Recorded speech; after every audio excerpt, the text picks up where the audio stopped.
Olá, boa tarde, a paz do Senhor Jesus, sou a pastora Tereza, falo em nome da Mocidade Tributo, né? E estou aqui para responder algumas perguntas, né, para os nossos jovens. Vamos lá, Samuel, qual é a primeira pergunta? Pergunta número 1. Qual a finalidade do jejum e qual a maneira correta de jejuar? Bem, a finalidade do jejum, como fala, né, dentro da palavra do Senhor, é para amortecer, mortificar a nossa carne, né? A real finalidade é para amortecer a nossa carne, para que a gente possa estar sempre ligado com o Senhor. E para que isso aconteça, essa ligação, essa intimidade com o Senhor, nós precisamos ter a nossa vida, né, em santidade. E o verdadeiro jejum é quando a gente faz com o coração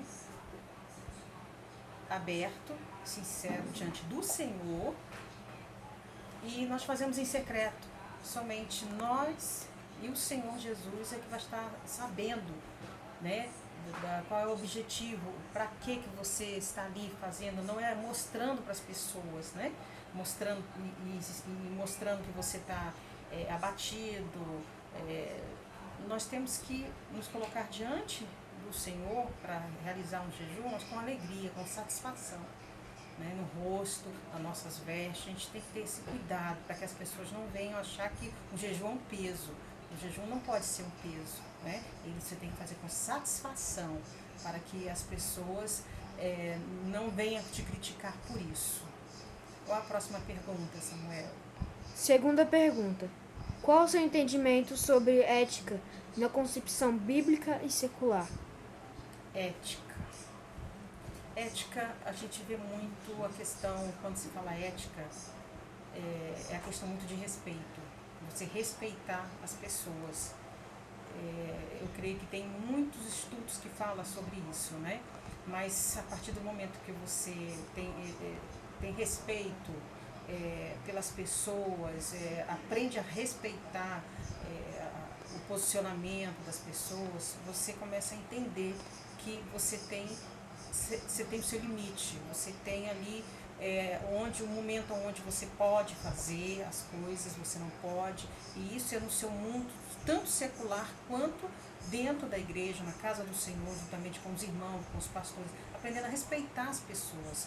Quando a gente fala muito em ética, a gente fala muito em respeito, né? Você aprende a respeitar as pessoas e como elas são, porque infelizmente muitas das vezes a gente acaba julgando, né, algumas pessoas, e isso não, para nós, né, não é algo muito bom, porque a gente julga e a gente falta com respeito, a gente critica, a gente começa a falar coisas que verdadeiramente desagrada ao Senhor, porque a gente tem que se colocar no lugar do irmão.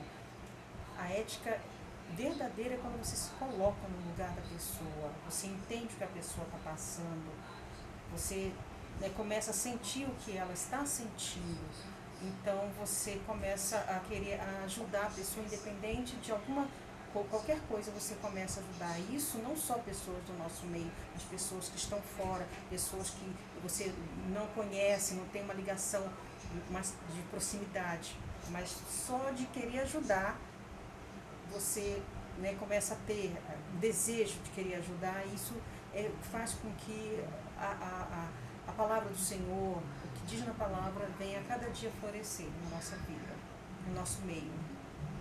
Pergunta número 3. Como evitar que nossos corações sejam alimentados pela nossa própria arrogância? Como evitar que o nosso coração não seja, né, alimentado pelo nosso desejo? Aí vem a comunhão, porque eu entendo que se você tem comunhão com Cristo e você procura obedecer a palavra, você você percebe que é necessário que você deixe que Deus direcione a sua vida. Quando Deus direciona a vida do crente, do cristão verdadeiramente, você as vontades humanas, as vontades carnais, que é o desejo carnal do nosso coração, eles começam a ficar para trás. A gente passa a depender do Senhor. Então, os nossos desejos, nossas vontades não são mais nossas, passa a ser do Senhor. Quando a gente recebe Jesus verdadeiramente como único e suficiente Salvador e entendemos, né, aquilo que Deus deixou para nós e procuramos obedecer a palavra, esses desejos nossos carnais, eles passam a não existir mais, e somente a vontade do Senhor na nossa vida. Então, é obediência.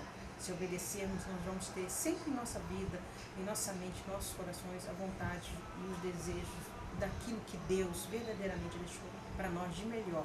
Porque Deus, ele sempre tem o melhor para nós. Pergunta número 4.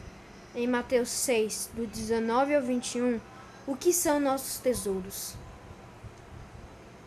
O que fala em Mateus 6, né, fala exatamente dos desejos e as vontades carnais. Então, os nossos tesouros, para muitas pessoas, infelizmente, está nas coisas, nos bens materiais. Aquilo que é destruído, aquilo que a traça vem a comer, que não, apenas que tocamos. Os bens materiais, um imóvel, um carro, muitas coisas naturais. Só que o que Deus fala através da palavra dele, que o maior tesouro que nós temos que ter é aquilo que nós possamos fazer no nosso dia a dia e Deus começa a receber diante da presença dele. Sincero, tudo aquilo que você venha fazer, que seja com o coração sincero, aberto e fazendo para agradar ao Senhor, Deus começa a receber diante dele com um cheiro suave. São as nossas atitudes diariamente. É a nossa vontade, a nossa atitude diariamente. Essa atitude e as vontades que nós temos de ter as coisas naturais deste mundo, isso não agrada ao Senhor, porque tudo isso vai passar, isso tudo vai ficar por aqui. O que vai somente, nem a nossa matéria, ela não vai, o que vai somente, o que Deus toma para ele é o nosso espírito. Então é isso, o maior tesouro que nós temos é o nosso espírito, é diante do Senhor, o que nós apresentamos a ele, um jejum perfeito, agradável, um louvor, uma adoração, uma ética, um respeito às pessoas, o ser humano, porque Deus nos vê como, para Deus, todos nós somos iguais. Não, ele não faz acepção de pessoas. O que existe de diferente entre eu e qualquer outra pessoa é exatamente aquilo que nós fazemos. Aquilo que nós fazemos é a nossa atitude no nosso dia a dia que faz a diferença quando nós estamos diante do Senhor. O que é que a pessoa está fazendo para me agradar? Está me obedecendo? Não está me obedecendo? Está buscando fazer corretamente aquilo que foi colocado, que ele deixou para nós? Ele começa a ter a diferença de quem serve e quem não serve, quem faz e quem não faz a vontade do Senhor. Então, esse é o verdadeiro, né, diante do Senhor. É aquilo que ele recebe de verdadeiro para ele. Pergunta número 5. Em uma perspectiva bíblica, como devemos administrar nossos bens, desejos e sonhos? Desejos e sonhos. Essa pergunta volta muito à pergunta anterior e todas elas praticamente, que está tudo dentro do mesmo contexto, eu posso dizer assim, né? Em relação a todas as perguntas que foram faladas aqui, né? Referente à nossa vontade, né? Biblicamente, o que é os nossos desejos? Não é isso? O que é a nossa vontade? Repete a pergunta, Samuel, para que eu possa assimilar bem. Pergunta número 5. Em uma perspectiva bíblica, como devemos administrar nossos bens, desejos e sonhos? Como devemos administrar nossos bens, desejos e sonhos? Como eu falei, volta na mesma questão, mesmo contexto das outras, né? Tudo que nós temos, ele é perfeitamente administrado quando nós apresentamos ao Senhor tudo primeiramente na nossa vida. quando nós apresentamos tudo, todas as vontades, todos os desejos, todos os nossos bens, Deus sempre vai nos dar direção do que fazer com aquilo, de como fazer, para onde que eu vou, o que eu vou usar. É difícil, muitas das vezes, quando a gente nos apresentamos diante do Senhor, né, fala, mas será que o Senhor se importa com minhas vestimentas, com aquilo que eu estou fazendo, com o que eu vou fazer, se hoje eu vou deixar, se hoje eu vou comer, ou vou dar alguma coisa para alguém? Deus se importa com tudo, porque Ele é muito detalhista, Ele se importa com todas as coisas, menores que seja. Então ele deixou tudo para que a gente possa administrar em nome dEle. Ele deixou tudo nessa terra para que a gente possa administrar. Infelizmente, nós sabemos que existem pessoas que não administram da forma que Deus quer.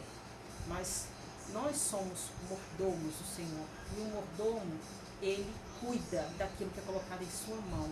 Então, o que Deus colocou em sua mão hoje? Ele colocou a sua vida, colocou os seus sentimentos, ele colocou a sua família, seu pai, esposa, filhos, mãe, todos. Então, tudo isso que Deus te deu, a partir da sua vida, você tem que administrar conforme está dentro da palavra. Todas as coisas que Deus colocou para você, na sua mão, colocou no seu caminho para você administrar conforme fala a palavra de Deus, com obediência, com respeito, com sabedoria, humildade, simplicidade, empatia, né? Que nós devemos nos colocar no lugar das pessoas, que foi isso que Jesus Cristo fez aqui o tempo inteiro. Ele administrou o que o Pai deu para ele. O que é que o Pai deu para ele? O Pai deu para ele a possibilidade de ele estar aqui conosco por um tempo para nos ensinar.